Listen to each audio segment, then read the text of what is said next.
Today we're going to look at some of the differences and the similarities between the Prime XTS and the MacDev GT2.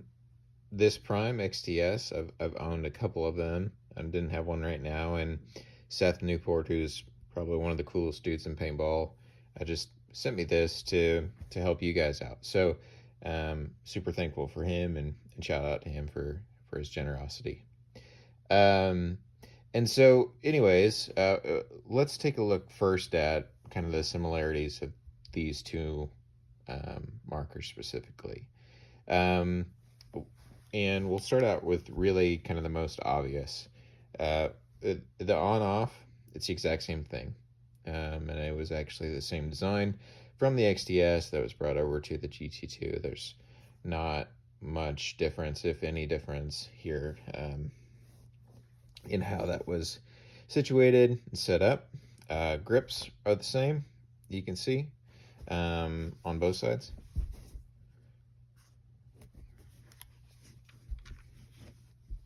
Feed necks are the same. This one's just flipped around, but same thing. And then some features that are pretty similar to these two guns. The removable eye plates, both are magnetic.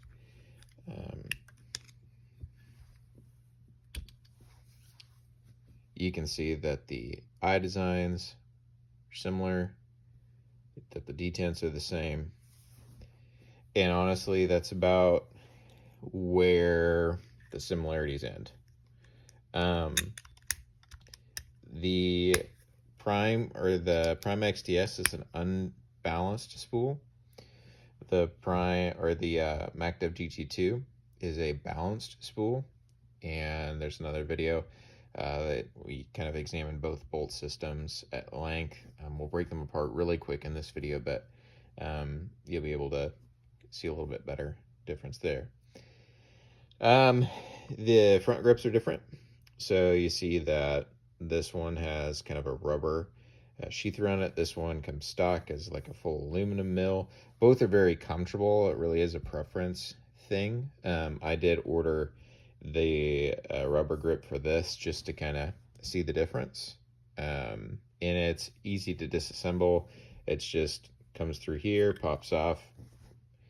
Really, really simple way to change it out. You'll see that your back plates are different on the grip frames of the guns. That's because this operates more off the XDR format of board. This Prime has its own board style. The Prime XTS has a 9-volt battery, whereas the GT2 is rechargeable, which is kind of nice. The charge lasts for quite a long time. As a matter of fact, I got it half charged from the factory, shot 6 cases of paint through it and various other things, and just messing around with it, and I really haven't had to charge it. I did anyways, just because I'm OCD. So anyways, there's some differences there. Obviously, difference in milling and the approach there. Trigger frame size is about the same, and the actual way that the triggers set are very different. So the first thing we'll do is we'll take the frames off, and I'll show you kind of the difference in how the solenoids are situated, and how everything is located on the undersides of the guns, with the manifolds and plates and things like that. So let me take these apart, and we'll get back with you. Okay, we've got the frames off both guns, so we're going to take a look at kind of the undercarriage, if you will, of each marker, the way that each solenoid's situated and how that's all placed in there, and the similarities and differences within each one of those. You can see just kind of right here that the tops of the frames are different to situate the different components within each. The Prime has a thinner kind of profile. But we can take a look at underneath. And again, since these guns operate completely differently, you'll see that there are some differences in where the solenoid's at and the manifold just overarchingly. So the Prime XTS has the solenoid situated in the body, 3-way solenoid, super simple. It is a, like I said, unbalanced spool valve, so an air sear basically style valve.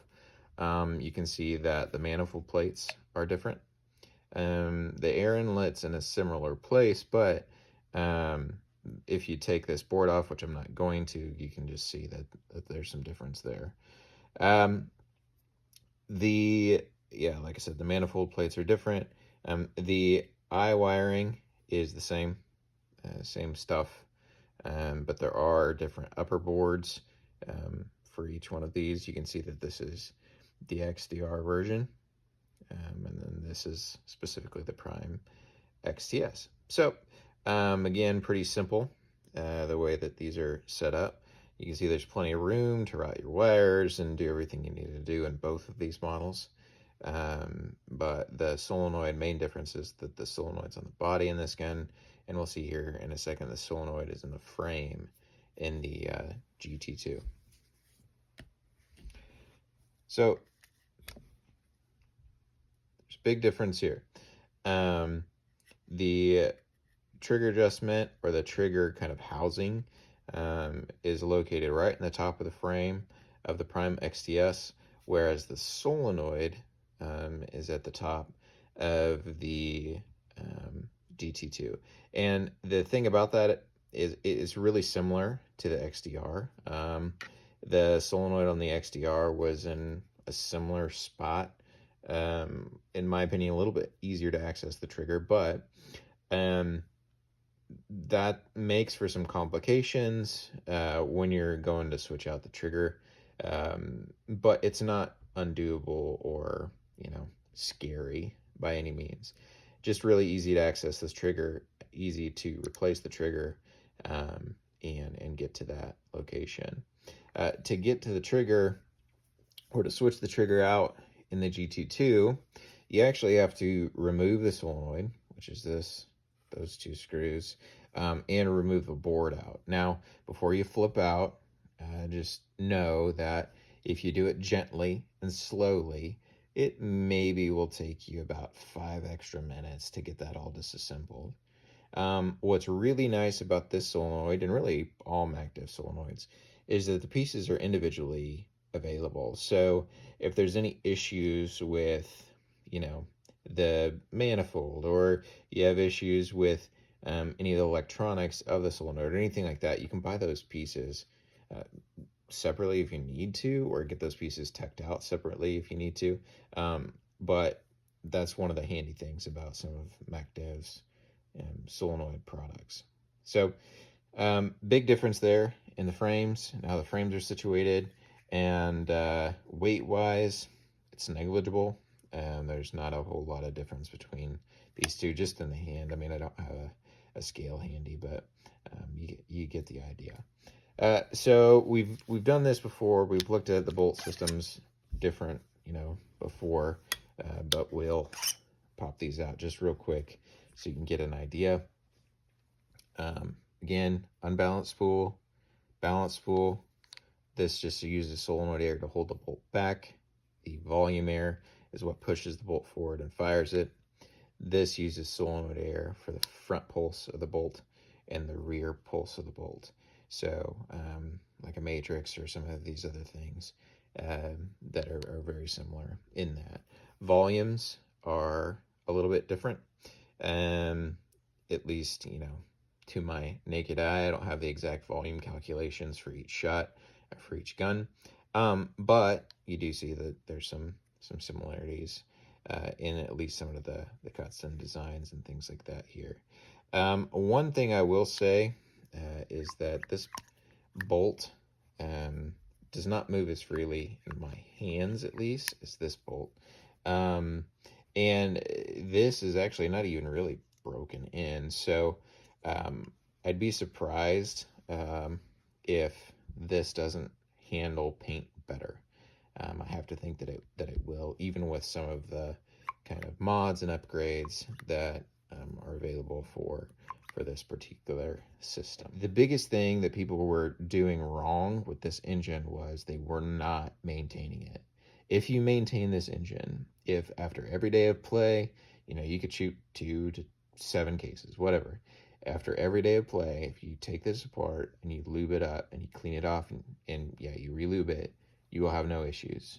Our team shot this style of engine from the Droid all the way up through the Clone VX and the Clone GTI, and had few, if any, issues with that. A lot of the issues came when we were playing X-Ball, diving in mud, all that kind of stuff, and we may have submerged a gun or two. Anyways, so really there's not that fear of the gun going down mid-game or whatever, as long as you care for it. And really, that's any gun. You should really maintain them because it is an investment, and it's something that you want to work when you want to use it. So there's some of the big differences between these guns, and just kind of a quick look under the hood. I can do any other specific videos that you'd like, so just let me know in the comments below if there's something you'd like to see with each one of these individual markers, or anything else that's really on the market today, and we'll do what we can.